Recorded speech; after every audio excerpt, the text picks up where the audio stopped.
இருக்கு கூடும் நேரம் வழி இருக்கு இருக்கிற நாள இருவரும் சேர்ந்து இடைபிரியாம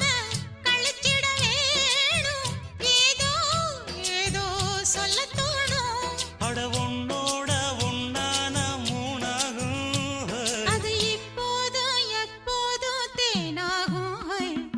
பள்ளிக்கூடம் போகலாமா அதுக்கு புத்தகத்தை வாங்கலாமா எல்லோ